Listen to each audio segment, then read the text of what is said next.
é meu aniversário, ninguém lembrou de mim. Hoje é meu aniversário.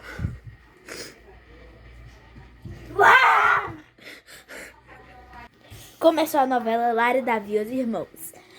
Começou o filme Lara e Davi e os Animais. Já deixa o like, se inscreva no canal e ative as notificações pra você não perder nenhum vídeo ganhando na primeira mão.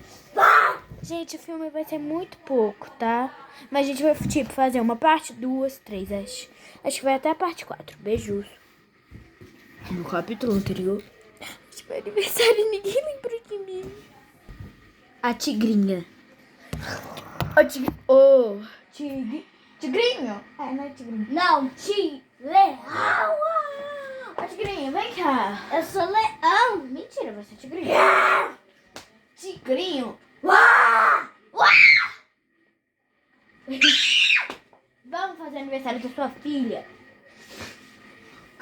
Pega os docinhos, prepara os docinhos. Prepara os docinhos. Já está surpreso. O balão já tá aqui. Não, deixa eu ver. Vai ser da tigresa.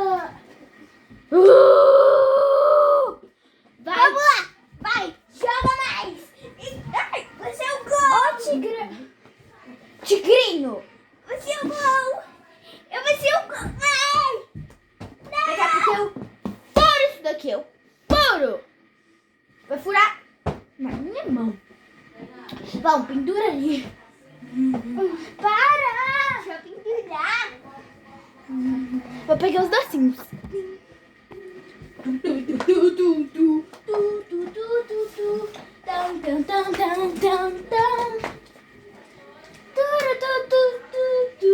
Cadê a fita, né? Senão o balão pendura, não. O bolo.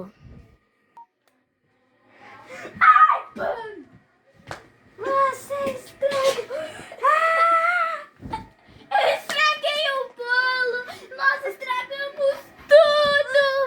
Chega! Não vai ter festa de tigresa. Chega! Não vai ter festa de tigresa nenhuma.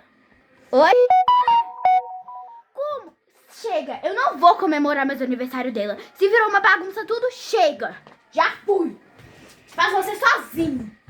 Pra sua filha.